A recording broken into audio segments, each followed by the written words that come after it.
C'est ainsi que l'Église adopta la fabrication de la binouse, une boisson populaire consommée tous les jours et distribuée lors du devoir d'hospitalité et de charité aux voyageurs, aux moines et aux malades. Si certes la bière était vue comme une boisson alcoolisée, elle était avant tout anti-infectieuse grâce à son processus de fermentation. L'eau, à l'époque, pouvait être parfois dangereuse. Du coup, la bière opérait contre les risques pathogènes de l'époque. Et puis tout simplement, on la kiffait tellement que pour l'Église, c'était une boisson divine et que l'action de la levure relevait du miracle.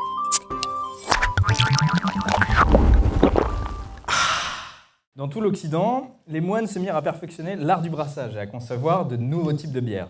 Ils vont maîtriser avant tout tous les types de la fermentation haute, les doubles, les triples et j'en passe.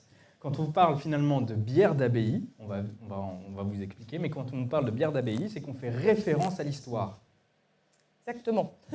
Ils produisaient à l'époque 3 types de bières. Une première qui était à base d'orge, qui était réservée aux invités de marque et à la hiérarchie ecclésiastique. Une deuxième à base d'avoine pour la consommation quotidienne des moines. Et une troisième qui était un petit peu genre l'Heineken du Perlin, quoi, un truc pas terrible. Pour les prolos, quoi. Pour le prolo, si tu veux. Voilà. Les moines furent les premiers en Europe, si vous voulez, à employer le houblon. Vous savez, il y avait des bocaux, là, je ne sais pas si vous vous rappelez, où il y avait de l'herbe dedans, c'était pas du thé, ni du shit, ni ce que vous voulez, c'est du houblon. C'est ce qui sert à faire la bière.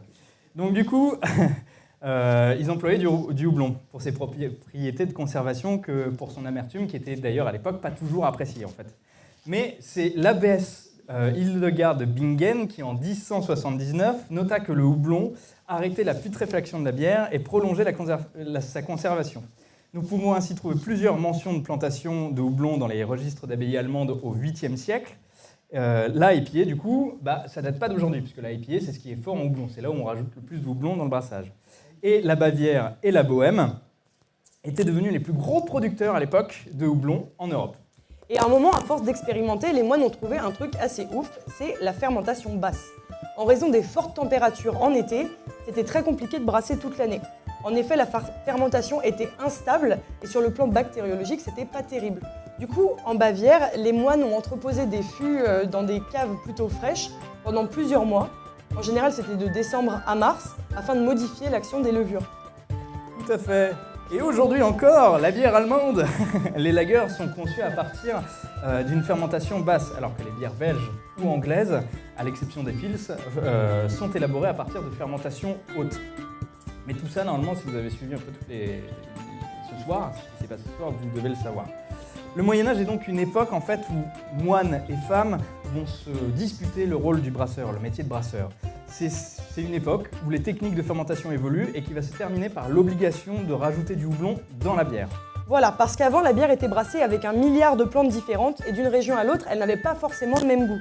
Certains la brassent avec du romarin, de l'anis, de l'absinthe, enfin vraiment tout ce qu'ils voulaient. Et c'est aux alentours du XIVe siècle donc que le houblon devient la composition principale de la bière, à la place du grout, qui était un mélange de plantes qu'on mettait à l'origine dans le brassin.